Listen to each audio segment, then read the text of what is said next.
All right, awesome. I am going to get us started. I'm sure more and more folks are going to come in.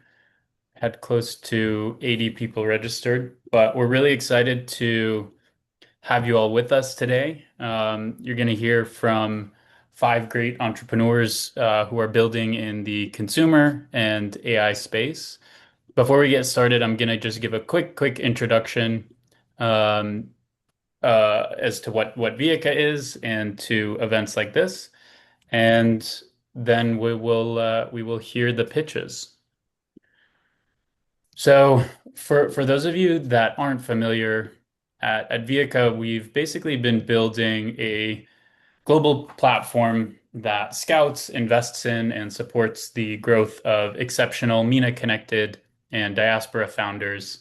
And we bring together this kind of trusted community, actually across North America and Europe. We have a chapter in London as well. You can check out some of the highlights here, but we have this group of angel investors at the core of the community and of the platform that we've built. We have close to 100 angels who are investing with us. We do SPVs into the companies that we back. We've done 11 of them thus far. We've been active for just over a year, and we've deployed around $700,000 during that time. We source these founders, some of whom you'll see today, through our network. We host events across these different city chapters, including New York, San Francisco. We just had a really nice event there last week in SF, events in Toronto, Boston, London, and other parts of the country and the world. And what's nice about how we do these SPVs is we have very low minimums to actually participate. So we're making angel investing very accessible. Oftentimes, individual angels can participate in an investment with us for as low as $1,000. And even beyond the investing, we do a lot. I mentioned the events, which I know a lot of you have been able to attend. We host virtual sessions like this one. And then we also are doing one kind of large day-long conference a year called MENA Rising. We had a great one in Toronto last fall, and in October of this year, plans are already well underway for MENA Rising NYC. So we'll share details for that after this, so that people can save the date and mark their calendars. In terms of the investments that we make, we're looking for generally early stage, that's pre-seed or seed stage. We've invested as low as 25K and up to 250K in the companies that we back. And we're always doing this alongside very strong co-investors, usually institutional funds. And to date, we've backed companies across different sectors, including consumer, but also things like fintech, cybersecurity, broader enterprise software. So you name it. We've really done just about everything. Our main focus is on the founder profile, and we're really looking to back exceptional people. Today's event in particular would not be possible without the support of some of our partners, and these folks are really great partners who have support are supporting Viaca today, but also have kind of continuously supported us in our mission. Quick note about all of them. Um, Taft Law, in particular, partner there, Abe Wahbi, has been a great friend to Viaca and a bunch of founders in our community over the past 3 years, maybe more. So if you have any questions about your legal needs, either as a venture fund or as an early stage startup, and generally need a resource to talk with about the needs of early stage founders. Abe is a great person to help with that. Always happy to make an introduction there. Um, Supportful is run by another member of our network, Fadi Boulos, another one that we've worked with a lot in the past. Supportful is on a mission to reduce the technical brain drain from Lebanon in particular. They do a lot of work with actually US based startups, um, helping them build scalable AI products with remote engineers based in Lebanon. And we have a bunch of success stories as well that we know of where founders in our network have ended up working with Fadi and Supportful to help build build their software products. So can't recommend them enough. And we're also super excited to welcome a new partner in when it comes to today's event, Go Audience, which is founded by another member of our community, Ahmed Al Nagar. Um, Ahmed is an exceptional founder in and of himself, and him and Go Audience are building really interesting platform that acts as the AI decision layer for Shopify brands. And Ahmad, as I said, he's a great founder himself, and so he's mentioned that he's also happy to connect with any founders of consumer brands or folks building generally in the e-commerce space to share his learnings and kind of provide feedback on what they're building. So we're really excited to have these three institutions as well as individuals supporting what we do at Viaca, and a big thank you to them. I'm going to wrap up my intro, get us into the reason why hopefully you're all here. So we're going to do 5 pitches for each company. We've allocated about 20 minutes. The first half will be for the pitch. The second half will be for feedback and questions from our panel. Unfortunately, Ibrahim told me that he had to drop last minute due to a family emergency, but we've got three great investors and advisors. I won't go into all of their bios because they're too long and impressive, and I want to get into the pitches, but very, very worthwhile to check them out on LinkedIn. They each have a ton of experience, both investing as well as building, particularly in the consumer tech space. So with that, I'm going to turn it over to Ziad from Stride, who's going to be our first presenter. Um, Ziad, I'm going to stop sharing my screen and let you pull up your deck and let you start whenever you're ready.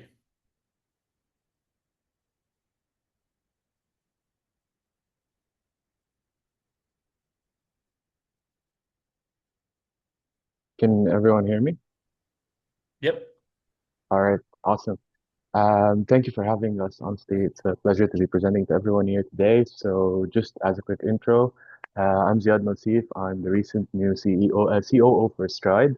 Essentially, I want to walk you through how we're building the company that is unlocking sports and entertainment economy for investors who, up until today, have been locked out. And there's quite a lot to say on this industry and the opportunity that lies in it.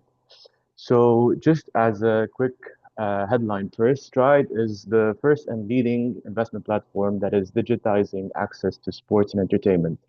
And in doing this, we are creating the liquidity in an asset that has never had any up until recently. And for those who know the space a bit well, you would know that up until very recently, it's been entirely held by very gated communities of very high net worth individuals who have made sure that it stays this way, especially when we talk about sports in the US, which kind of drive the market elsewhere.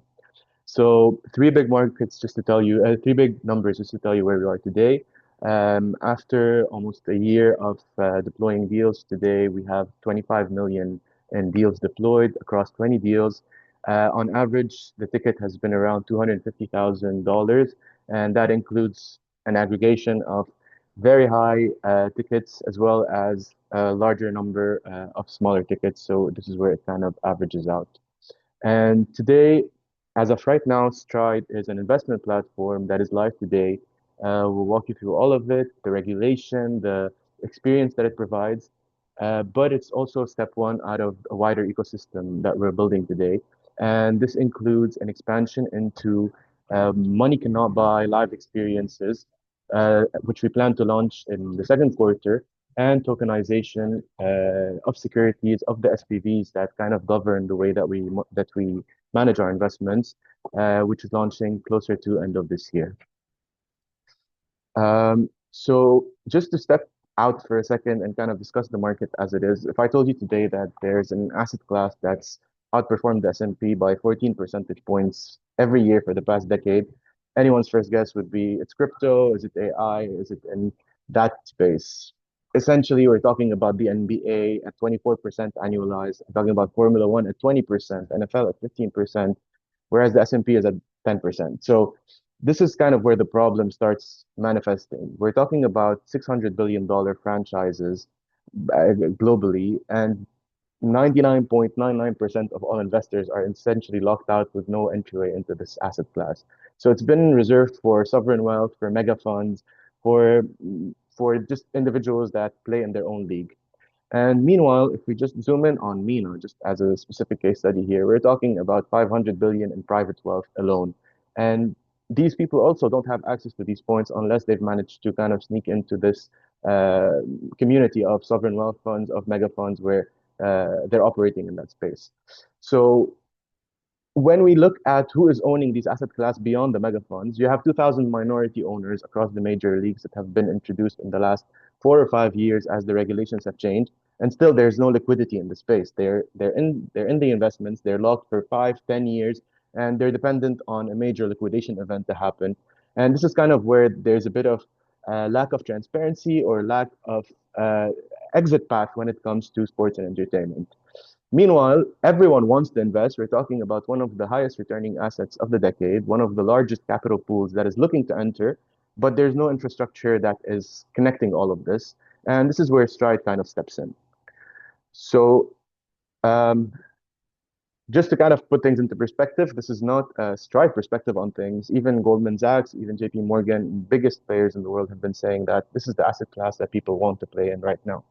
So Stride comes in with an institutional grade digital ecosystem that is unlocking all of this. And that is happening through three major pillars.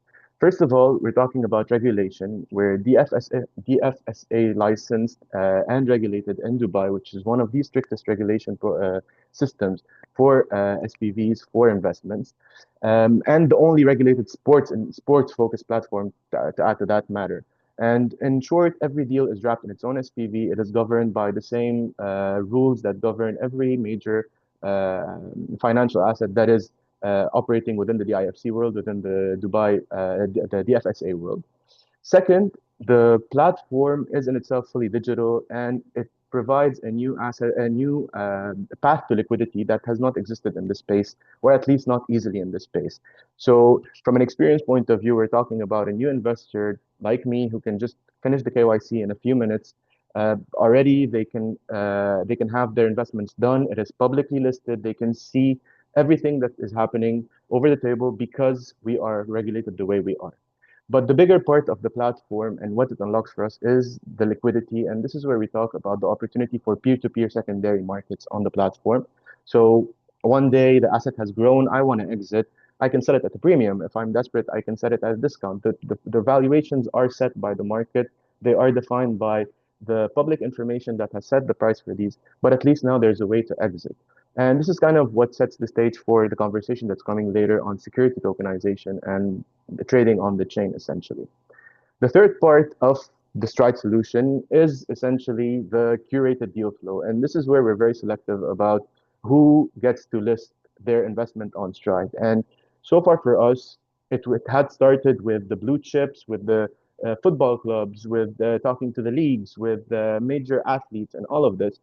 But there's always also been a new branch for us that we stepped into, especially after acquiring the biggest angel network in the UAE, which is now part of Stride, as Stride 71, now fully integrated into our system. And this is where we kind of make sure that we're offering institutional quality off market assets that are properly vetted, that where the due diligence is done, so that we can create this repeatable flow of customers who are coming in, of investors who are gaining more and more trust into the system that we're doing.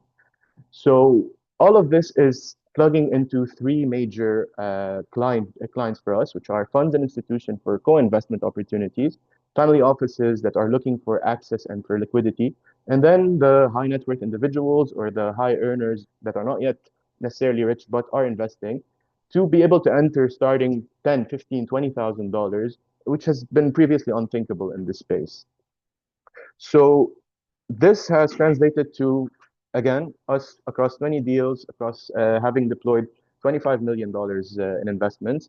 We have a 30% repeat rate across investors, which is very much validating our thesis that the curation and the high quality delivery is part of what is part of the proposition, as well as the regulation, as well as all of it.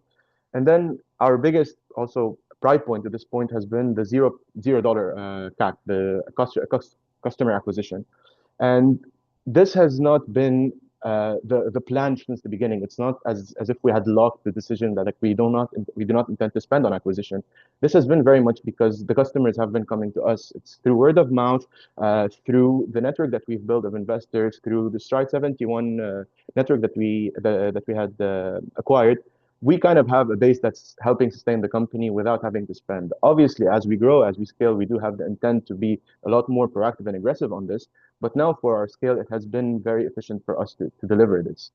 And the last part of the story is that while we're primarily right now kind of wrapping 57% of our investors being in MENA, there's also been a lot of indication that there's interest from the US, from the UK, and this is kind of where it starts becoming part of our expansion to keep looking at the licensing expansion in the US and Europe, because we do want to expand not from the inside out, but rather from the outside in. We want to bring people to our system and not just kind of start deploying the system outside as we expand. Now, as we noticed that our customers, and this is kind of where I mentioned it earlier, a big part of the money that was coming essentially from the massive tickets. We have a lot of smaller investors, but the bulk of the money is coming from the massive tickets, from the family offices, from the institutions. And this is where it kind of was the light bulb moment that there's a lot in this audience that we can expand into, that we can tap into. Same audience, second product, which is the live experiences that we're launching in the coming quarter. And structurally speaking, luxury spending has shifted very much from goods to experiences. That's the macro here. Investors are constantly asking about who we know in this space, who can we can introduce them in this space, because sports and entertainment are a passion-driven industry. Even the investors, they don't do it just to own a piece of the asset. They do it out of passion. They want to be part of this industry. They want to be able to connect with people from that network. And this is kind of where we started expanding and using this network of companies, of sports teams, of well-connected people in this space to start developing these money cannot buy experiences. And this matters very much because we're talking about some, again, very high-ticket individuals with a lot of money to spend, a lot of passion for this space. And we're talking about products that can have crazy margins when we're talking like 50 to 80%. The smallest experience can be $50,000, and we're talking even about people proposing $250,000 experiences. Think about it in the sense of going to Formula One, watching it on a yacht in Monaco, then taking a picture with the trophy, then having dinner with Alonso. And it's all of this wrapped in a major hospitality package that you just won't be able to get from the normal concierge service that usually deliver this. And it's a very fragmented market.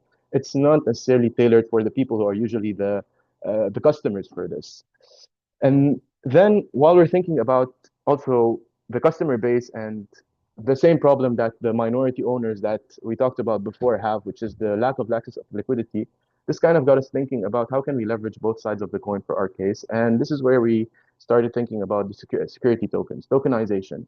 And the story is very simple here, which is translating, mirroring our SPVs into tokens, into securities on chain, and allowing the sale and the purchase at a lot much smaller volumes. So rather than me having to find someone who's only willing to buy my entire share on the secondary market normally, I can break it down to a much smaller share of my SPV. I can exit very partially on an investment that I intend to hold for the long run. And the tokenization market has had its evidence to say that there's a lot that's happening in the space, notably in sports, notably in fan tokens and fan engagement, which is alone worth $400 million today. And with the total market of tokens accelerating very fast, more than 50% yearly. So the difference in the token here versus the fan engagement token or let's say the less secure tokens that people kind of have hesitation on is that every Stride token is equally backed by the DFSA regulation. It is mirroring a regulated SPV. It's the same asset, it's the same structure. It's just now being broken down, and this becomes a distribution and liquidity layer rather than just a fundraising tool. and it opens up the same investments to the mass market, allowing them to enter at these smaller tickets. So all of this ends up kind of translating to an interesting business model for us, where on the investment platform, we were able to take from our investors. Ziad, Um, Ziad, yeah, sorry to interrupt. yeah. We're just a little over time, so want to kind Oh, of sorry. wrap the story. No worries. So wrapping it up easily, we're talking about three pieces of a flywheel. The investments are bringing the investors. The investors are gaining loyalty on the platform through the experiences, getting ingrained into the system. The liquidity is unlocking for them, solving their biggest problem, and then allowing us to have new, smaller investors enter the chain and grow into the next phase of bigger investors as we scale the platform. And that's Stride for you. This is the theme, but I guess it's easier to show than tell. Awesome. Thank you. All right, I'm gonna just pin the videos as well of Jessica, Sam, and Amira, and I'll turn it over to you three. Feel free to ask questions, and if you're in the audience, drop questions in the chat, the Zoom chat as well.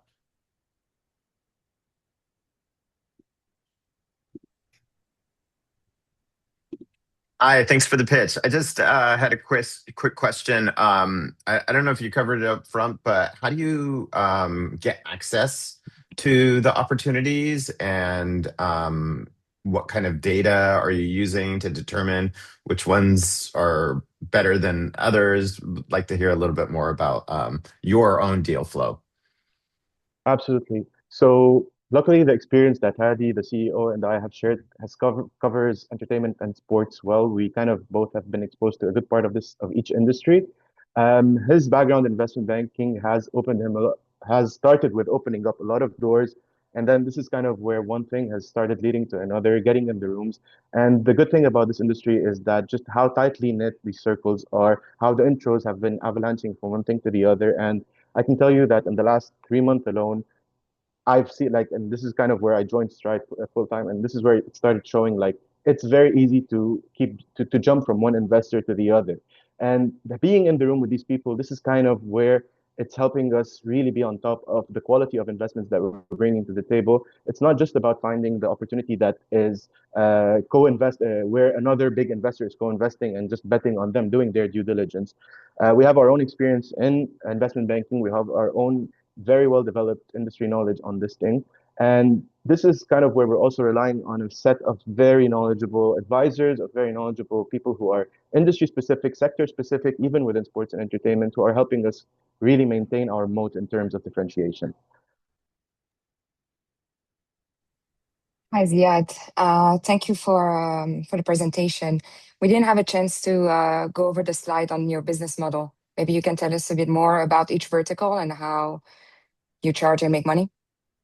Absolutely. So for the investment platform, it's kind of the two-sided model. From the investor, we're taking a fixed management fee at the beginning, an upfront fee, and then upon exit, there's a carry. And obviously, this also kind of opens the opportunity for us as the secondary market opens to be taking the carry on the carry, and it creates kind of an effect on this. From the fundraising side, we do have a success fee, and we have been very careful in how we kind of think about this because we also do want to bring the strategic deals on board, especially in the early days. We have been, let's say, more lenient when it comes to an important ecosystem or strategically important deal. On the experiences, we are talking about very high margin products in their nature. And this is kind of where it's very self-explanatory. It's just about getting access to these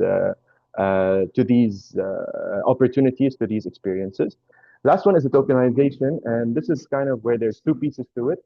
We're talking about the listing fee at first, and then there's the hand swapping fee, whereas every time there's a sale, we're kind of taking a small commission on this, much smaller than the investment because we're aware of the retail nature of these transactions.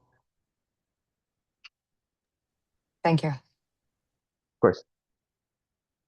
Awesome presentation. I was kind of curious. I don't think we spent too much time on this. You talked about your CAC being 0 right now, right? But is the plan, if I understood this correctly, is the plan to scale further in the US or kind of, is it, maybe I'm not, okay. As you scale further in the US, how do you think about actually acquiring more US customers and kind of building the presence here? So this is kind of thanks for that question, by the way, because it's it's a good one. This is where our focus, and it happened by virtue of what we saw in the traction numbers. We have kind of pivoted the focus towards family offices, towards funds, while doing what we can to make sure that the retail base is growing rather steadily. So our priority for the time being has been these bigger ticket deals, these bigger ticket items that don't rely on the cap. They rely on the personal relationships, they rely on the network building and everything. In parallel, we have pivoted to being an AI native model. We're lucky enough to be young enough that we can actually do this. And by pivoting to this, we are rethinking an acquisition strategy that is very much based on the analytics that we can do for this, on how we can target in the most efficient way, on creating these webs across the investors that we have, because we do have a lot of information on our investors. We do have a lot of insight into what they like, who is kind of being the contagion to the next batch of investors.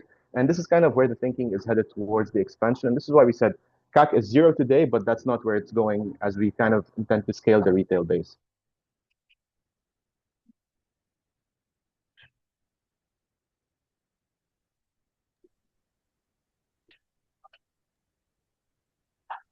I had one other quick one I just wanted to clarify with you on the experiences and the live experiences part. Is that something like a core capability the team intends to take on their own, or would that be something where you're partnering with hospitality or concierge services and just offering it as a service for your customers? So initially, the idea was to grow this capability in-house and the capability was more about the management of the customer base, management of the concierge service, knowing that we already have access to the opportunities that are making these things happen. Now, as we're getting into rooms and discussing this with major investors, we've realized that there's a big opportunity in partnerships, especially we're not revealing anything right now because everything is still in the works, but especially when we talk about these athlete agencies, these big companies that are working directly with the leagues, this is where they're actually plugged into an ecosystem. And this has kind of refined our entire thesis when we think about our partners and investors, that we do not want someone who is not actually elevating the ecosystem and the experience, because we saw the value of bringing in someone who can really change the dynamic for us, who can really elevate how we're delivering the product and who we're delivering to. So on experiences specifically, it is shaping more to a partnership model, and there's a lot being discussed right now. And again, as it progresses, there's a lot more to be revealed, but it is relying further on plugging in with the right people to make this happen. Okay, thank you. I'm going to ask a question from the chat just because it's something I was also wondering about the liquidity pool and how deep you anticipate it to be, or more precisely, the question in the chat is how can investors expect to exit their positions? Yeah, any more details there would be great. Absolutely. So in the short term, prior to our launch on the chain and the tokenization, we are opening a couple of windows every year. There is a holding period of a minimum of 1 year where you have to hold the investment. After that, you will have the chance twice a year to list it in a secondary market on the platform. And while the asset itself will be valued based on the best available pricing that is in the market, or the best latest available valuation that is trustworthy on this, you will have the option of selling at a premium if you think that someone will pay for it, or selling at a discount if you're looking for cash fast. But the actual asset price will kind of be anchored by the latest market's view of that. As we step into tokenization, this is where it's going to be very easy for me, even having $100,000, let's say, as an investment. I can go and sell as far as $1 or $2 or $3 worth of tokens if someone is willing to make that purchase. So this is how people will be able to liquidate. All right. I think I'm gonna close it there. We passed the 20-minute mark, but if there are other questions, for sure follow up with Ziad. And Ziad, also check out the chat. I think we covered everything in there, but a few people had asked questions. Thank you Absolutely. so Thank you much. so much. And Yeah, sorry about great. the going over time. No, you're good. You're good. Great pitch. All right, next up, Rami, I'm going to bring you up and give you the chance to tell us about, I don't know, where did Rami go?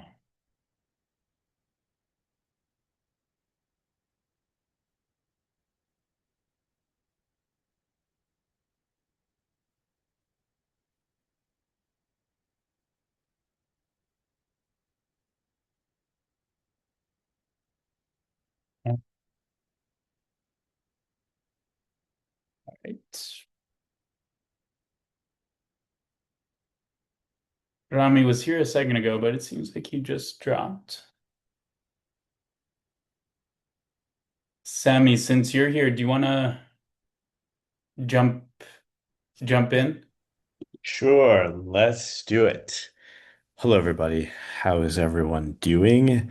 Um, I can only see a few of you at a time, but maybe we could raise our hands if we have children, even if they're grown.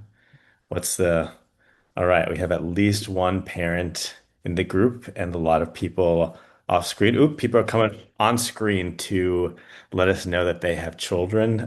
Thank you for participating. So I am Sammy and I'm here with, ooh, thanks guys. Look at that. A great use of the little hand thing on Zoom. I'm Sammy. I'm here with Paletti. Quick background on myself. I was fortunate enough to start and scale first data and AI functions and then eventually tech functions at a couple companies that became unicorns quite quickly. Last few years, I've been doing my own consulting thing while also looking for what I think would be my own unicorn. And I believe that I found it. And so I'm going to tell you about it. Um, I think one of the guiding lenses from a business perspective, so kind of removing the emotion aside, is that a lot of sort of people in the know say that the way to win in the new AI world is to control the distribution of it. And so this is a from a like sort of Machiavellian McKinsey perspective, this is a distribution. This is a distribution platform of AI to families. Of course, that's not quite how we think of it. We think of it in a bit of a warmer way, but from an investor's perspective, that's how you might frame it. So I also, fortunately, our deck continues to become outdated. We are about to launch in 5 days, so May 10th. And so I'm just going to demo the product to you and then kind of walk you through some strategy spreadsheets and go from there. So we're going to do the share the screen thing. Ooh, sharing is not turned on. Hanny, I had to request it. Multiple presenters can share. You should be all set now. Perfect. Thank you very much. Allow desktop to share. All right, we're going to turn off notifications as well. Presentation would be the time where something incriminating would come across. And so this is our landing page. I think it demonstrates what's going on. The way that this company started was I was on a plane that had a lot of children, and all these children had been given, literally all of them had been given coloring pages by their parents, coloring pages and stickers, and the vast majority of the children were not doing these, like we're completely uninterested in the coloring pages. And it was like, oh, this is silly.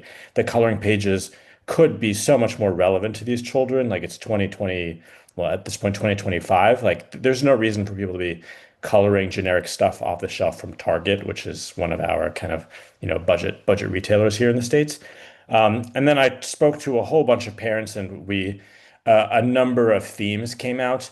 One is parents really hate screen time, but they were struggling to get their kids off screens in this day and age. Another was there were just so many elements of like, I want to give my children content around X or to accomplish something. So, for example, like my kid has really specific interests that I can't find content for, or this content doesn't reflect our environment or where we live or our background. Or, I'm trying to encourage my children to get along more or have my youngest feel like they're getting enough attention or something along these lines. And so there were just a bunch of themes where it was like, oh, we can really do something about this. And so Paletti enables parents to create activities for their children based on their children's interests, environment, and favorite people. And so I'll walk through that. I'll walk through what that means. The end goal of Paletti, based on sort of all of our conversations and kind of testing and ergonomics, is a situation in which parents are subscribing to monthly or biweekly kits that arrive at their door but are like magically personalized. There is a set of steps to get there, and so we're about to launch with a kind of a la carte creation platform, and so we'll demo that. When people come to our landing page, what they see is a sort of hopefully pretty clear illustration. This particular person. This child lives in Tampa Bay, and she's been really, I don't know if you've ever been to Florida. The birds there are quite cool. And this child has taken an interest in the birds in her area. And so her mom created both a book as well as a coloring poster for her on the subject. Um, we'll we can go through some. Let's see. We'll go through. Okay, here, this is actually from an Arab American parent. This says Mary, but her real name is Miriam. And her son they have memberships at the zoo, and every time a new animal comes out, the kid has to know like the life story of this animal. So in this case, Twix, the new red panda was there, and like they have a hard time kind of getting him the content in a way that satisfies him. They also said sometimes they just like have to make up stuff to kind of, sort of satisfy his fixation on this. But this was a good example. Miriam also Miriam is Muslim American, and she talked about being unable to find good content that came with for children in her age group that came with like the right kind of mix of Islam and the content. And she said that she frequently resorts to Christian content because it's so much better, and the illustrations, which are the most important thing for children at that age, are much better. Another one that kind of plays well with this group is I had grandpa's far away or grandparents are far away, so I want this content. But so this is a standard solar system book, but instead of just being like generic, Jane and John, learn about the solar system, is Kashif and Grandpa, and obviously the motifs are a little bit more are not our generic motifs, and it enables the child to feel a little closer to his grandfather, who is across the pond, in this case in Nigeria. So the way that our onboarding works, so landing page. Oh, also it's a web app, and you can access it in exactly the same way, both from your phone or desktop. We have been trialing different ways of the sort of the D2C funnel on mobile, but we do anticipate that a lot of people will eventually use web to make it in the same way that they're using Claude or Gemini or anything like that. Um, and then I will go some of the value props. It's important to note that there is a strong subsection of parents who are spending a lot of time already looking for particular content for their children. So it's like while our current system is not instantaneous, people are already going down these. They describe it as the Amazon rabbit hole of like trying to find things for their kids and really not being able to do so. We talked about screen time obsession. There are just kids who like tend to lock on to a very specific thing, and they just want to talk about that thing. And often it's just not something that you can get content for. It's like local in your neighborhood. So imagine some particular landmark in your neighborhood, or some particular a particular animal in your neighborhood, or some topic that just doesn't is too new or too sort of current event like to have any content about it. Turn your neighborhood into a classroom. This is a big one, especially with homeschooling parents. Like they want to take their kids somewhere and then turn it into a series of lessons. Development doesn't feel like punishment. So we'll talk about the vision, but basically, I talked about the things we're starting with, but a big area that we're going into. Parents are doing like counting and reading exercises with their children already. They're using generic content. The kids are like, "Why are you punishing me? I don't want to do this." But in here, we'll be able to tailor it to the things that they actually are interested in already talking about. Keep faraway family close. We talked about it. Culture your way. We talked about it, and explain the world their way. There was a lot of this. Like, I want to be able to talk to my kid about X, even something as simple as like what I do at work, and I'm just unable to do so. Um, and here we offer like a limited free tier, and then a basic, and then sort of we try to push people up onto the unlimited subscription. And so our revenue sources are digital subscriptions. So we have printables like booklets and coloring pages and things, as well as orderables. So coloring posters and jigsaw puzzles are the first ones. But I mean, really the sky's the limit. You can imagine anything from like puppets and action figures to all sorts of arts and crafts projects, but like highly customized to the particular child and family and background and interests and all of that. Um, so let's go through the onboarding process. And so we need an early access code, VIP 2026. You are welcome to use this. I'll paste in the thing. We start with a family photo. And so I have prepared a Arab American family. So we are going to continue with that. And this will need a few seconds, but maybe I think it might just be good to let it sit and run. Um, Maybe do we have one question while we're waiting for this to run? If we're Samuel, so starting, I can. Ah, just a heads up, Hmm? we've got about like 2 minutes left on Right. each side. Okay, no problem. So you can see we try to make the onboarding as easy as possible. So we would be able to essentially, these are the children. We would mark them as a children as well as their birth date and year. And then this is mom and dad. So we would do that. And then what we would do is we would load in some interest for them, and then it will generate some like, here are your first books to kind of get people's attention whetted. And then from there, what you can do is create books of your own. And so here I will, in this particular, I was doing this while during the presentation, but I said, in this case, why the Strait of Hormuz matters because it kept coming up on the news. And so surely children would be like, Mommy, what's the Strait of Hormuz? Like we had a lot of these like kids asking questions. The parents were like, I don't know. I don't even know what to tell you. And so in this case, Anwar, who was one of the children, asks about the Strait of Hormuz. And so I'm going to do done and finish this booklet. What I want to emphasize is that the creation flow for these booklets is extremely adaptive to the topic. And so it's not like, oh, we just have like a set of steps. It's not like we just have a set of steps that are kind of like we're always asking the same few questions. No, the questions are highly dependent on whatever the topic is that is being discussed. And so I'll give you an example. Oh, here's another. I mean, this plays more to this audience, but inflation, right? Kids keep hearing about inflation. I was just kind of making these things up yesterday. And so Mile the Mouse suddenly learns that he can no longer buy the same pie that he's always bought for 1 coin, and it suddenly costs 2 coins. And why is that? And so that's this particular example. We had one about fears. And so I was particularly impressed with the questions that were asked. This one was, Chris was afraid of cats and dogs. Like, how can we help him be less afraid? And then it asked like, what are the things that Chris likes to do? What are the things that help Chris feel less afraid? And so one of them was he likes being supported by his grandparents, and so that's here. And then he also likes playing with his blocks. And so in this one, Grandpa helped him be less afraid of the cats and dogs, and the cats and dogs are obviously portrayed in quite a cheerful manner. And so one more, just this one.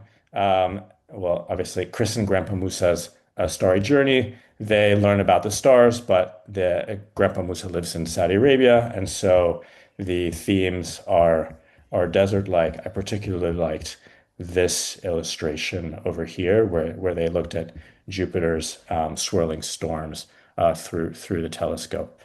Um, so we'll call that. I think we'll wrap up the presentation here. We'll just say, one more thing: strategy areas.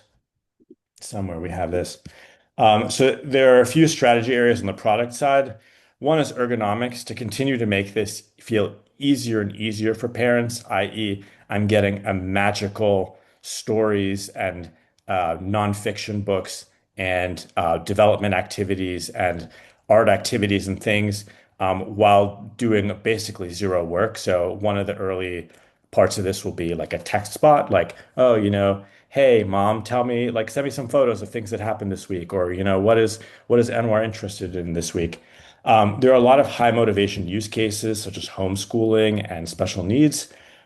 Sharing and content creators will be a big one, let's say towards the end of the year. We need to keep adding activities and making them better and better. And then there will be a lot of like cheap B2B extensions as well. So you can just imagine like free tools for teachers to use to connect in with Paletti accounts of their students and like sort of generate like take some sort of standard educational booklet and make it relevant for each child so that it's somewhat personalized rather than just being the same generic content. Um, yeah, and in terms of things that we are looking for most right now, we've been bootstrapping, and so we need Gemini and GCP credits, but typically the screening process wants institutional investing. So if anyone has an in for that, that'd be great. Um, we have had we have great success with tech interns. We need to build this up on like the marketing and social media side. And then as well as like fulfillment, we have stuff, but if anyone has any more ins for fulfillment on any things that we're building, so posters, posters, booklets, puzzles, flashcards, things like that, we're always kind of looking for suppliers there. And that wraps it up. Awesome. Thanks, Sami. Thank you, Sami. Maybe I'm going to start. Thank you for the presentation. The books are very cute. I'm trying to understand a little bit more your moat. What is going to block a competitor to build this Sure. really quickly with AI Yep. specifically? That so for starters, on the AI dev front, I like to think we've really cracked the code on AI dev and like our development costs. Like we are building, and I have a pretty strong tech background, and we are building an industrial grade leveraging AI tools to the max. From a moat perspective, this is something we've been really fixated on. The early moat is like fulfillment. So it's an operate and my last company is a good proxy for this. We made like teeth, like implants and crowns and things, and at a certain point, it just became impossible to compete with us in terms of how cheaply and quickly and consistently we could deliver. And so that's moat number one over here. And then eventually there's also like we're working on building network. So if you have all of these storytellers that are creating content on this site, it becomes more and more difficult for people to try to move to a different for a different site. And there's other network. It's content creators as well as like people in your own network who are already using Paletti. There's also switching costs in terms of what we know about you and like all the built up information of your family. So if you imagine trying to you're getting annoyed with ChatGPT. You really want to move to Claude, but oh, how am I going to load? Now they've changed that a bit, but now it's like, how am I going to load all the information that ChatGPT already has about me? And then over time, there will additionally be what the technical term is corpus. That is to say, we have like all these materials and things. We have such a built up library of materials that we can pull from that becomes an asset in and of itself as well. Thank you, Sami. Just you just touched upon it really quickly. You mentioned content creation. Do you incentivize people for creating content? So yes, on the docket Okay. for later this year is an example might be TikTok or YouTube. Mm, There like there are so many latent everyone's got it seems like everyone's got a children's book is what I learned. Everyone's got a children's book that they've had. They mhm. might even have illustrations for it, or they have this, some people are illustrators, some people have the text written down looking for illustrators, and there's actually like almost like a predatory network of um uh like uh like pay us and we'll teach you how to market your children's book, like these sort of business dev programs, because it's such a huge thing. And like I tend to work in coffee shops, and like turns out every coffee shop has like at least one or two like strong latent child storytellers. So this is a thing that we want to tap into because they're when you look at their stories, some of them are actually quite good, but they just haven't really. It remains like a hope and a dream. And so in the same way that TikTok has sort of unleashed all these content creators, there's a whole dam of children's storytellers waiting to be unleashed. Thank you. Hi, thanks for the presentation. I have a couple quick questions wanted to run by you. The first is, it sounds like you've launched in a early access or limited capacity. Are you seeing any early signals around retention and willingness for users to kind of do this more than once? Yeah. Yeah, so I mean, that's the tricky thing is like getting to the point where that is the case. Where we are is we've gotten with a very low amount of work, we've gotten to like a really cheap cost per click on our ads, and we will be launching in like 10 days, and then we will start to find this out. And I think for right now, the strategy is to tap into the use cases like where ergonomics are less important because the parent it really has a problem and like there are plenty of parents who are already consistently going to like great lengths to create something like this. So they're already kind of wrestling with ChatGPT or whatever to make something inferior. Or they just like spend lots of time looking on Amazon or whatever it might be, or they have special needs children and they can't quite get the content that they need or the adjustments that they need for them. And so early on, that's what we're tapping into. And like I said, the long-term strategy is the like subscription and magically appears and we like sort of collect information about you effortlessly. It starts with like a text chatbot, but we can start plugging into like your photo applications or any sort of data feeds where we might pull information like your travel plans, like whatever we can plug into in order to magically know things. We already know your location, so we can tell things that are happening in that location. And we sort of we also collect your interests, and we update them over time. And so when something happens about your interests, like that's another way. So there are lots and lots of ways to make it effortless for the parent to get more customized things. Initially, we're targeting those high motivation use cases. That's a great segue to my second and last question. Then I'll turn the mic over to somebody else. Is how are you thinking about trust and safety? I've worked on a couple of kids platforms, and it can be a can of worms around COPA compliancy and collecting Yes. data and photos and all that kind of stuff. Yeah, so that is a large that is one of the key reasons that we went with this model of parent is creating. And so the parent here is the user. This is not children are not using this application, and so automatically, it's a very different game. We obviously have lots of safeguards on both the input on the so we evaluate input for safety. So if you put in something really awful, we will still flag it as well as like using the various safeguards on the output. But ultimately, the parent is the one using this, not the child, and they are they can and should be reviewing like what comes out of this. Awesome. I think we have time for one more question, Mira, if you want Yeah. to go for that. I guess thank you for the presentation. I'll answer all these questions. I'm a parent myself, and I'm curious, there it seems like there's the coloring pages, there's like the personalized books, there's all of these can be like tailored. Are there going to be kind of templatized things? Like I get targeted all the time for Father's Day, like input your child's name and like a photo and we'll personalize like this book. Or like, how do you think about kind of because it feels like there's so many different directions you can There, go. Like, how do you think about kind of like narrowing it down to really understand the key use cases for your customer?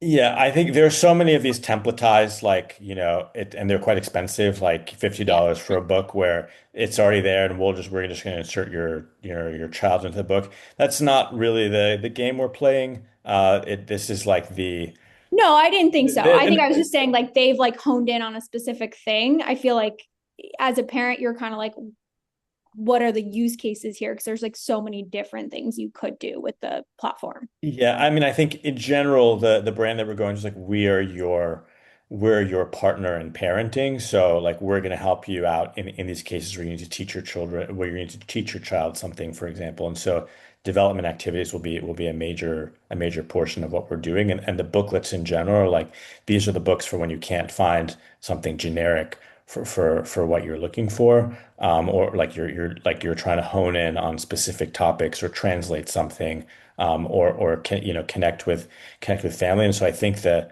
purpose is like we have use cases. Our use cases are very different than this like sort of gifting. We like talked about it, and like at some point we definitely can do it, but that would be that would be a like something very separate from our brand that we would add on later as like another income stream rather than it being anything core. Sweet. All right. Thanks so much, Sami. Hannah, you're up next. I'm going to bring up your video, and you should already have the ability to share your screen.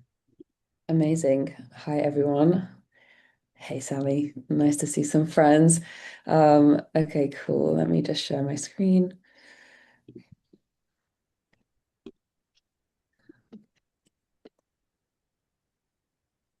Okay.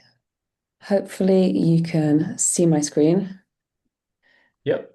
Okay, brilliant. Wonderful. Well, great to be here. Hi, everyone. Thanks for taking the time. I'm Hannah Samano. I'm the founder and CEO of Unfabled, and we believe we're building the category-defining company in women's everyday health. So, 1993, fun fact for you all today. I don't know if anything comes to mind in terms of what happens in 1993. It was, fun fact, the creation of the European single market. Also, President Clinton was sworn into office that year. But interestingly, it was also the first year that it became legally required to include women in clinical trials, which is quite mental because I would imagine that we were all alive then. So this is within our lifetimes. And if you weren't, then lucky you. But women's health is a $1 trillion opportunity. McKinsey came out with a report last year, and it's now unavoidable. This is a huge economic opportunity staring us in the face. Yet it's an industry plagued by poor data, bad advice, and snake oil products. And this poor data means that the majority of new products being launched in the space actually fail. And the space is completely rife with misinformation, with the Kardashians launching unregulated supplements. So it's really lacking in trust. But fundamentally, if we think back to the clinical trials piece, women's voices have just been missing from the products and decisions meant for them. We haven't had the data. So at Unfabled, we're on a mission to build a world where women's health is personalized, it's trustworthy, and it's grounded in data, free from the fables and myths that are undermining it. And what we've built is a women's health platform that's integrating three powerful streams. So firstly, we have a curated marketplace of vetted, trustworthy health products for women's everyday health and wellness needs, for everything from symptoms to wellness to longevity, through to challenging health conditions like endometriosis and PCOS and menopause, of course, too. Secondly, all of our rich consumer data feeds Unfabled Labs, which is our consumer insights platform. And then thirdly, by listening to women and by looking into the data, we launch viral own brand products. So a bit more on each of the streams. As I mentioned, we have a curated marketplace, and Unfabled has quickly become now the most trusted destination in the UK for women's health and wellness, which I'm very proud to say. So we vet everything with clinicians. We have a clinical board, and then we use those products to personalize recommendations to our users. We have over 45,000 customers. In fact, over 50% of orders come from repeat customers, so very sticky, loyal base. And we have best-in-class unit economics with a $16 CAC. And truly, we've become experts in the women's health marketplace. What are women looking for? What do they need? What do they need across the lifespan? How can you transition them to one life stage from another?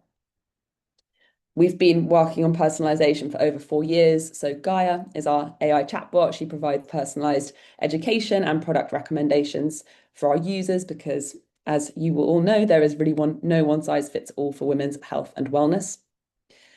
And then I talked a little bit about Unfabled Labs. And so this is where we've organically become market leaders in data and insights about women's health and wellness. We have over 10 million data points from over 500,000 users. We've actually historically licensed some of this data out to the likes of GlaxoSmithKline and Haleon, so massive conglomerates who come to us because we are sitting on a bit of a gold mine.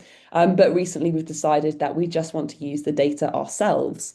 And the reason is because it allows us to launch viral products. And so we look into Unfabled Labs, which is telling us everything about the pain points, the symptoms, the preferences, the behavior of our users, and we can launch products that are in white spaces in the market. So, and under 2 years ago, we launched a line of supplements called Unfabled Essentials, which were based on the unmet needs of our community. So we're talking everyday hormonal symptoms that honestly were just completely unmet by mainstream consumer health. So we launched these products in a 90-day sprint, not quite knowing what would happen. And just 1 month after we launched them through our channels, we go big on TikTok, etc. The head of trends at Boots, which is the UK's largest health retailer, reached out to us, and now our supplement line is being sold in over 730 stores across the UK as a national bestseller. We've had multiple nationwide stockouts. They've gone viral and become some of Boots' best-selling products, and their best-selling products are all conglomerates. So we're doing something right. And the retail journey is really continuing to scale. So last year, our retail business grew over 10x year on year, and that momentum is continuing. So across the UK, we're now scaling. We're really being pitted as the go-to brand for women's health, which is a really exciting signal for us. And we believe we're going to be able to copy this blueprint into new markets, as it's just super clear our brand and products are resonating with a mainstream audience on the high street.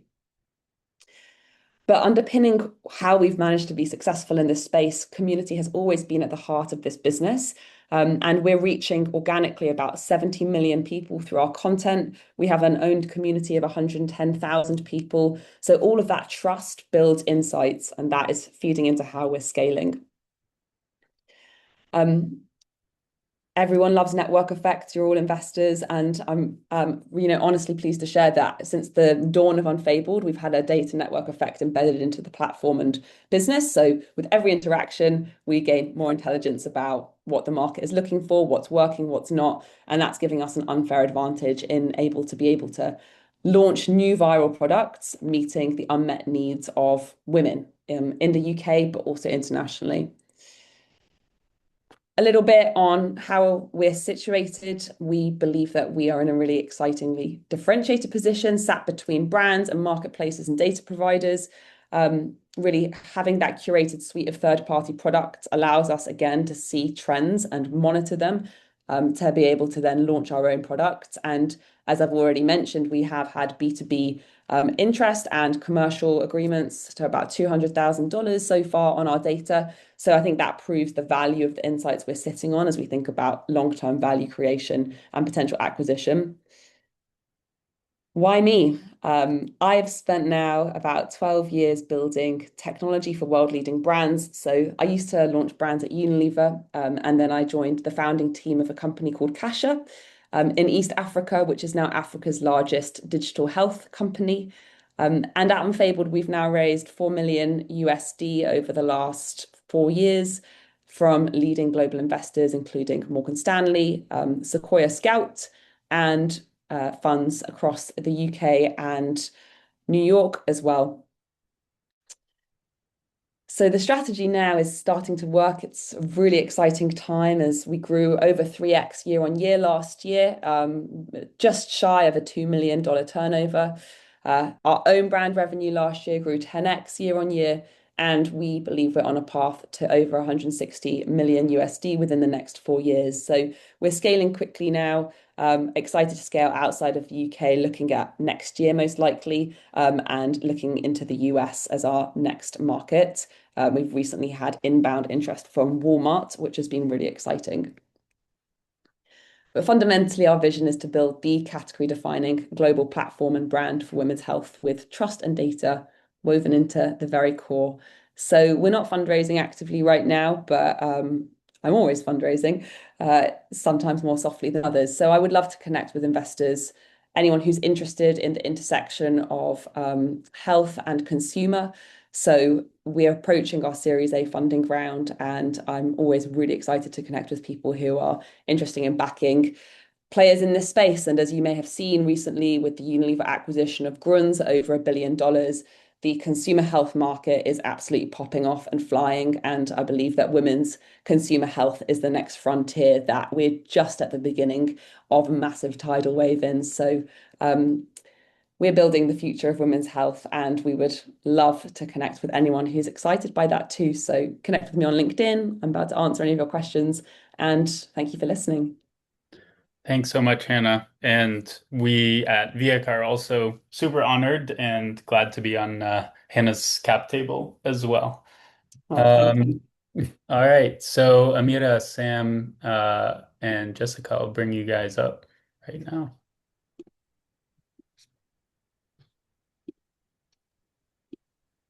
Hannah, And thanks yeah, so feel much free to for go. the presentation.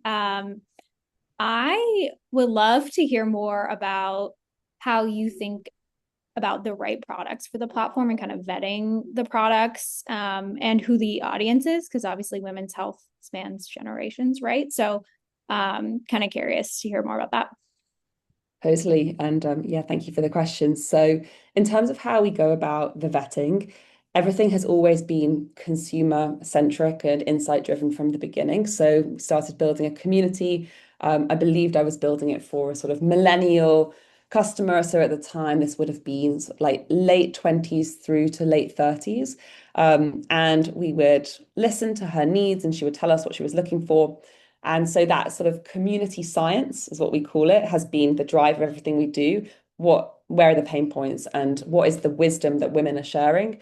And then we have a clinical team. So we'll find evidence-backed products, also content that we write, and then we run everything through Dr. Louise, who's our in-house doctor. And so we make sure that everything on the platform has gone through this rigorous process of making sure that it's connected to demand, which is how everything we launch tends to be successful.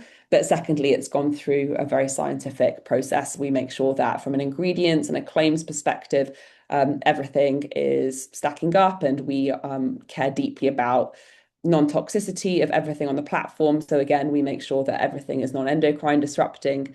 So yeah, we've managed to automate a large part of the vetting process, but it remains very, very curated, and that's really what we're going for versus wanting to be a marketplace with thousands and thousands of products. That's not what we're here for, because there's already so much noise in the space.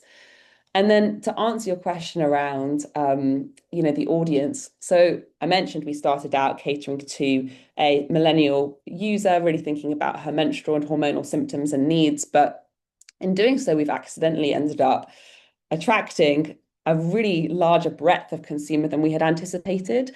And that early community kept asking us for more. So she was saying, oh, now I'm trying to conceive, or hey, now I'm actually pregnant, or now I'm postpartum. So we kept building the platform out based on that. And it means that today we have a platform that covers really sort of from menstrual health through to hormonal symptoms and postpartum, pregnancy, and perimenopause now. Because if we think about millennials, the upper end of 42, that's prime perimenopause territory. So we've always taken a symptom and based approach, but by catering to the symptoms of this audience, we've ended up moving into all of the life stages. I'd say our core audience is still about 25 to 43, 45. But especially as we're moving into retail, we're also seeing that our products are resonating with a slightly older shopper too, sort of around even like the 45 to 60, which tends to be one of the main segments in high street health retail. Hi, Hannah. Thank you so much for the presentation. Can we speak about your revenues a little bit? So you have a data play, you have the direct to consumer product. Can you tell us how much comes, like what's the percentage coming from DTC versus B2B? And also which one is growing fastest, where the margin is the most interesting, to understand a bit where your product is going to go in the next, 1 to 5 years. Yeah, of course. So in terms of the revenue that's growing fastest, it is without doubt our own brand line, and that's across D2C and retail. So last year we were looking at 10x year-on-year growth. That's continuing largely this year. And we are finding that that seems to be the primary growth driver now for the company. You know, at the moment, retail has grown into a pretty explosive line for us. It's also quite profitable. So we're approaching break even, which is really thrilling. And yeah, so at the moment, retail is taking up about 40, almost 50% of our revenue. And then the remainder is D2C. And of that D2C revenue, again, about 50% of that is our own branded products. So about 25% of company revenue is third-party brands and products on our platform. And then the other 75% really is own brand spanning B2B, so retail and D2C. In terms of margin, again, that's been quite a turning point for us. Our third-party margins are about 50%, 50, which tends to be a lot higher than people anticipate for anything touching a marketplace. And it really comes down to the curation that we provide and the education and brand experience we can provide other brands with. But on our own brand, our margins sit around 70 to 80%. So that's, again, where a huge amount of that margin growth is coming from now. Thank you. Pleasure. Hi, Hannah. Thanks for the presentation. Awesome idea and traction you got going. Couple quick questions. One, it seems like you've hit like a bit of a magic formula with this combination of marketplace, data, retail. Curious to think how you're thinking about leveraging that beyond just, I mean, you talked a little bit about demographics. Just throwing it out there. Have you thought about leveraging that with men as well too? I think Hims and Hers started initially as a men's platform and then expanded. I'm curious if that's on your horizon. Then I have one quick follow-up. No, thank you for the question. I appreciate it. And it's something I do give a decent amount of thought to. Sort of like the question for me of when to go international, as a startup, there's so much we could be doing right now. But I think for the foreseeable, we're focusing very clearly on women because I think that is feeding into a large part of the brand trust and why then women are sharing data with us because they really feel this is a space that is being built for them and for their needs. But in terms of the model of, as you've said, I have high conviction that this is a model that would scale into men's health as well. It's fundamentally a new way of reimagining consumer health. So what we're tackling is this space that no one's owning right now, which is non-prescription drugs. The Hims and Hers, they've been super successful. There are lots of great businesses that are reimagining sort of telemedicine and prescriptions, but actually, what about evidence-backed products that are non-prescription? So I believe that the model will scale into men's health, and it's just a timing piece on our side, and not diluting the trust too early and not trying to do too many things too early. But do I believe that we could get to, Hims and Hers did, I think, like over $1 billion in revenue. Maybe, it was like very early in. I don't want to fake news this, but the market is totally there. And we're very ambitious.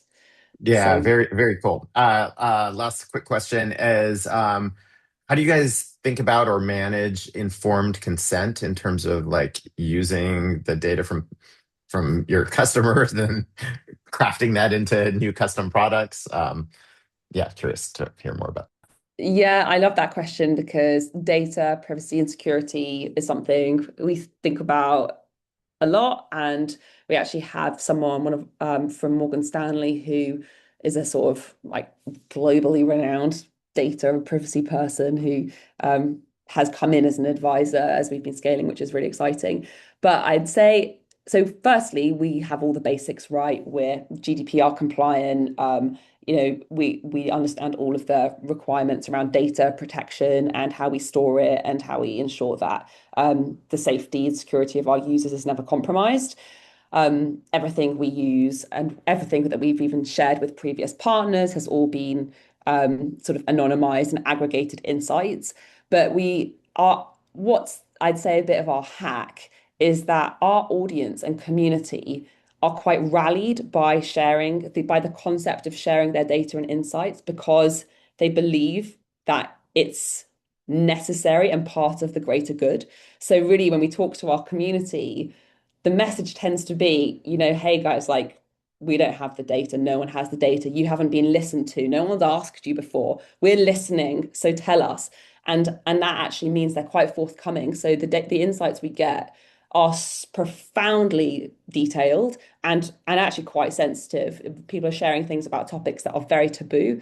So I think that from a brand point of view, that's been woven into how we're scaling. And I think that does set us apart, that trust we have with people and how much they'll share. But then on a technical point of view, everything, as I've mentioned, is all super secure. And it's something that we kind of review every quarter with our Morgan Stanley advisor.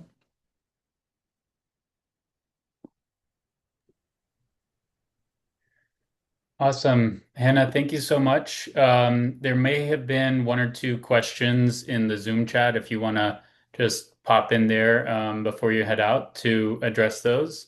But yeah, really, really appreciate the pitch and you spending a little time with us. Amazing. Thank you. I'll try and get to these questions. Cool. All right. And our last pitch for the day is going to be Lou from Pintours. So Lou, I'm going to bring you up on the screen and let you share your deck and take it from here. Amazing. Good morning, everyone. Good morning. Share my screen.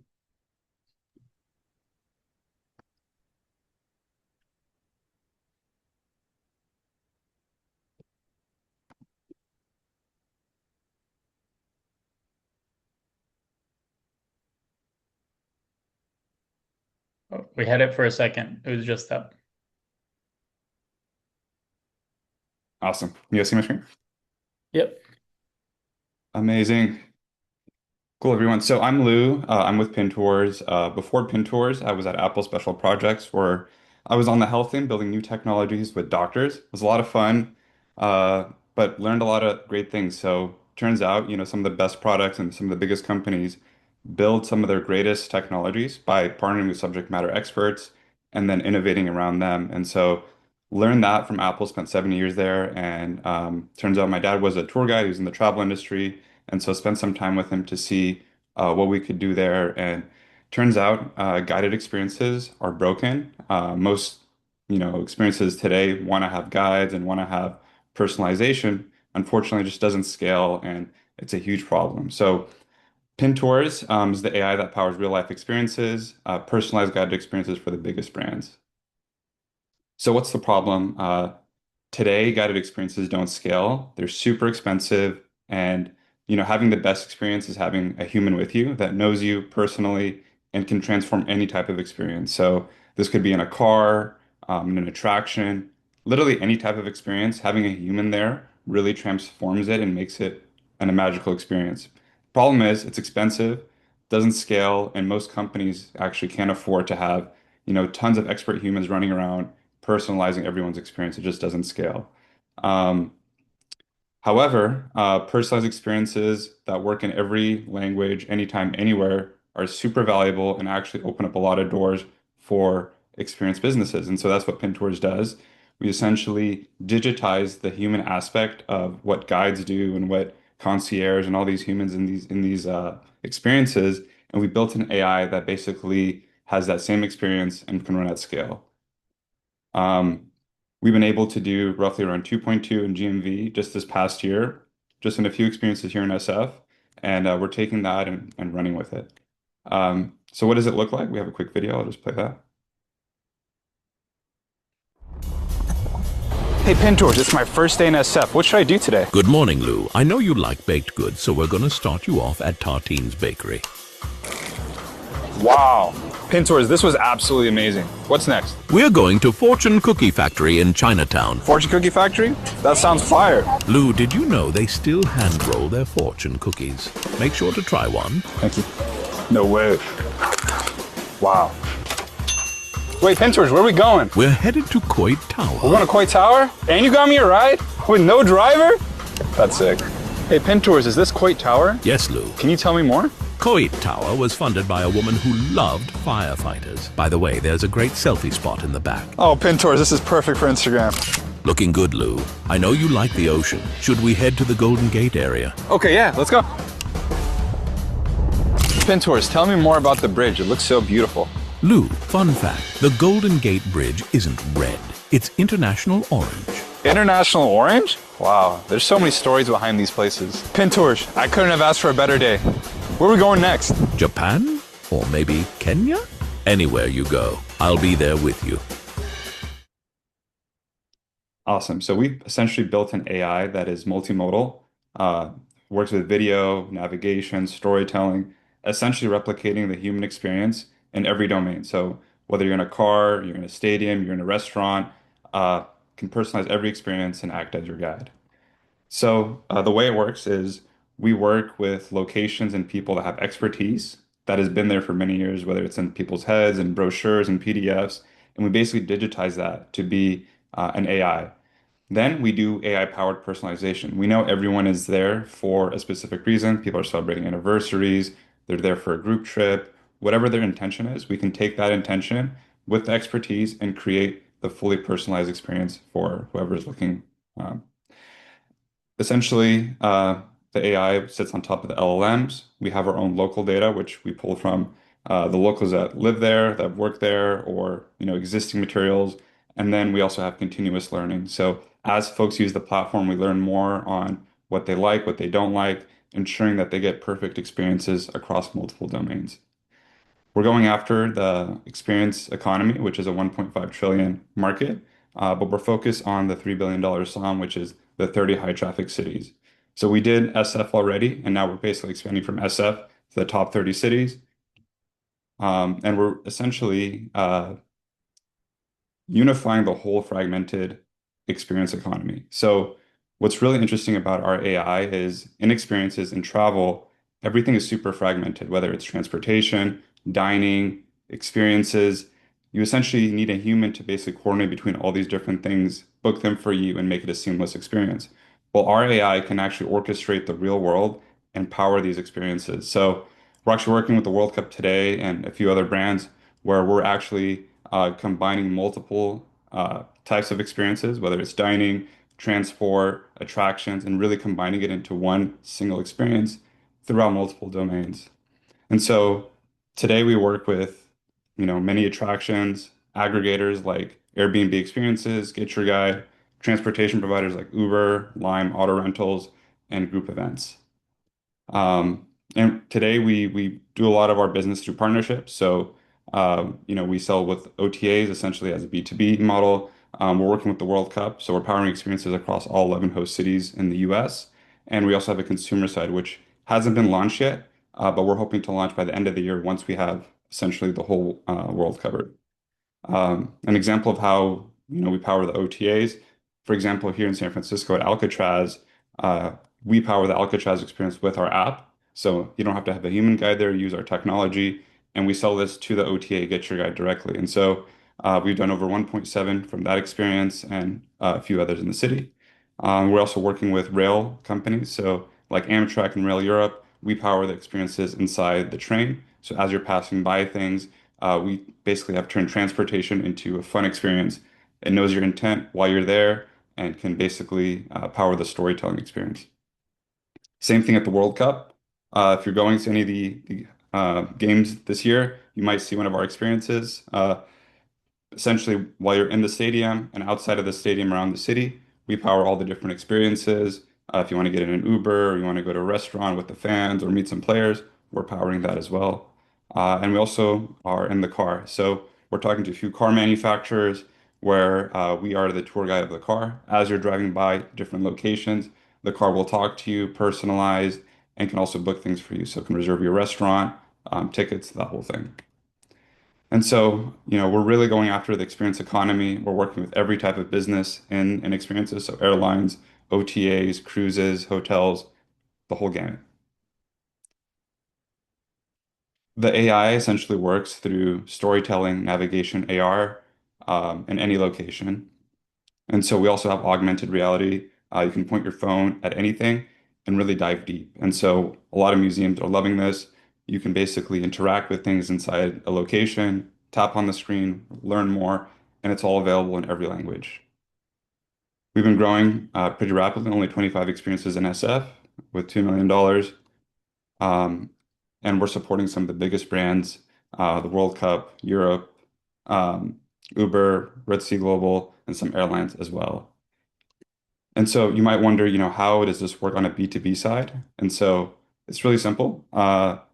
We basically are able to turn intent into experiences.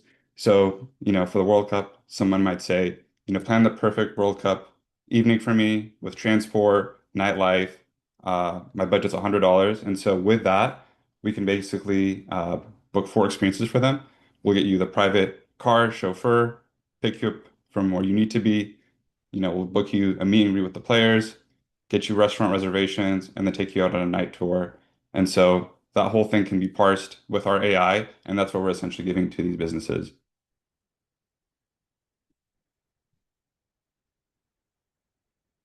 And so you might ask, what's the competition here? There are a few companies, dabbling in like experience AI, mainly, Layla and Mindtrip, but these folks only are working on the trip planning. We're the only company actually powering real experiences in real life. ChatGPT, some of these other AIs aren't there yet. They just, basically tell you things, but they don't actually power any physical experiences, and that's our sweet spot. In terms of the team, you have me, ex-Apple Special Projects. We have a solid team, really, really great people, some great advisors as well. So we have some advisors from Plug and Play, OpenAI, and Forbes as well. And so we're raising 2 mil. We're almost done with that actually, about like 70% of the way done. But essentially to help us grow. So we're trying to cover all the 11 host cities, expand to that, and then, essentially increase our product, increase our experiences, and make sure that we can scale to these 11 cities. So end of the year, we're expecting to be at around 100 experiences, generating roughly 10 mil. And that's Pintours. Awesome. Thanks so much, Lou. Let me bring everyone else up, and you guys can feel free to ask away.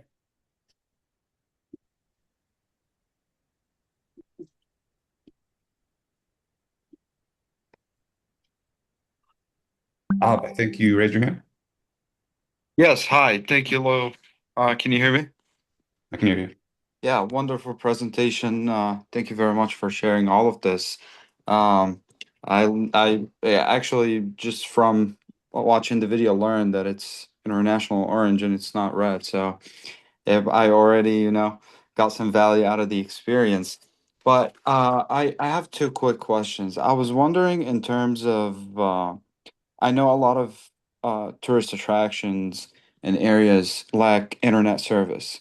Do you have any plan to kind of overcome this challenge or, help the users stay in touch with the app even in areas that might not have service? And then the second quick question is, how are you protecting yourself from competition just catching up with um, the idea of building?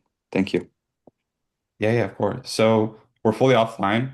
Before you start the experience, you can download everything. So if you lose internet, everything works. Navigation, music, it's all offline. In terms of our moat, we have a few moats. One of our biggest moats is actually the local data. So we're the only company working with locals and digitizing their data that no one else has. And second is our partnerships and our speed of execution. So traditionally, a lot of these experiences work with companies like Expedia, TripAdvisor, and they essentially take a commission off of their work together. We're essentially working with these companies with zero commission, and we're, growing very rapidly. Essentially, every business in the experience economy wants to join our platform because we get instant distribution for them. And so we're able to work very quickly with all the experiences. We have great partnerships with the whole industry, with the OTAs, rideshare companies like Uber, and then we have our data moat, which no one else has. So the combination of these three things, no one else can touch us.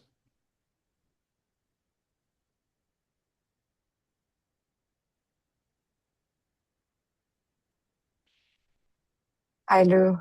Um, Thank you so much for the presentation. I like the impact side also integrating or involving guide tours. Can you tell me a bit about like IP around this? They're providing you with content. Do you own that content? How is the dynamic? Yeah, totally. So they own their data. We basically just license it to power our AI, and yeah, that's essentially they own it. They make a commission off every time it's used, kind of like the 11 Labs model. And so it's a great way for them to be part of the AI economy while still owning their information. Okay, great. So they do get incentivized also for providing content to the platform. They get a percentage. You said, uh, does it matter like how many people take their tour or a bit like what's the business model behind it? Yeah, it's a small royalty every time their data is used, Okay, like 11 Labs. So almost like a token usage. And what's really exciting is a lot of these people are afraid of AI. They're like, are we going to be replaced? What's going to happen? And this is actually an opportunity for them to be part of AI and actually earn as AI kind of grows. gotcha. Thank you, Lou. No problem. Hi, Lou.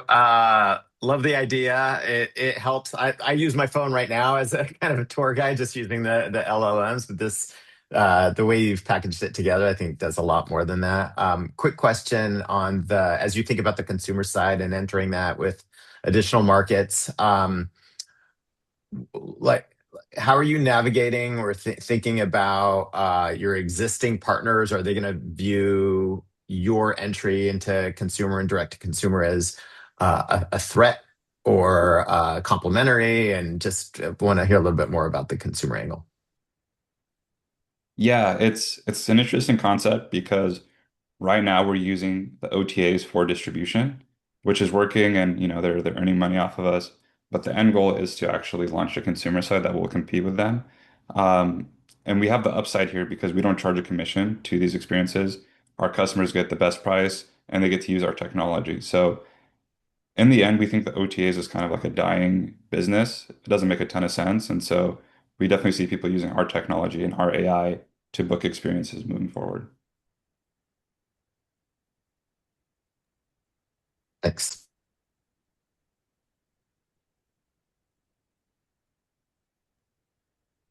Jump in, Lou. Thanks so much for the presentation. I think I'm kind of curious, and not in a negative way, but like I'm kind of curious, like what maybe limitations the technology has right now in terms of like, are there certain things your customers have wanted from Pin Tours but haven't been able to do? Yeah. So what we found is people love having a one-on-one experience with a human that knows them personally. It's just super expensive. And so that's the ultimate experience that we're chasing. I'm going to say we're like 95% of the way there. There are certain things where, the banter or the personality of having someone there just isn't in the platform yet. But we see that, happening as AI models get better. But the second generation, I think would be really cool is, far, far ahead in the future is when humanoid robots and these kinds of things are in all these establishments. I think that'll be kind of the next level of interacting with these robots that use our AI and that kind of thing. So once that kind of develops more, I think it'll be a more complete experience. But what's interesting here is as the technology gets better, we're the first adopters and we're able to bring that to our partners.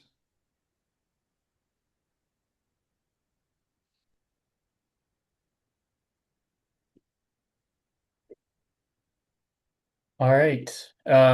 Lou, thank you so much. Amira, Jessica, Sam, thank you guys so much for participating. And thank you everyone who tuned in, as well as our partners. I dropped everyone's LinkedIn who kind of you saw on screen today or heard from or about. So if you're interested in connecting with folks, please make use of that.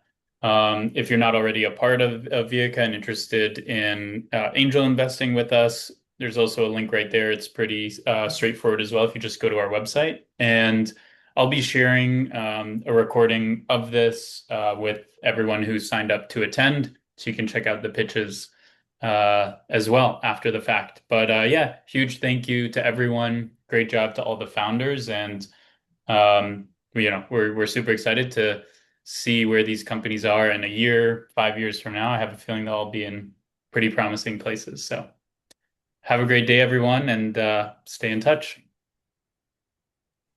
Thank you for having us. Thank Bye-bye. you.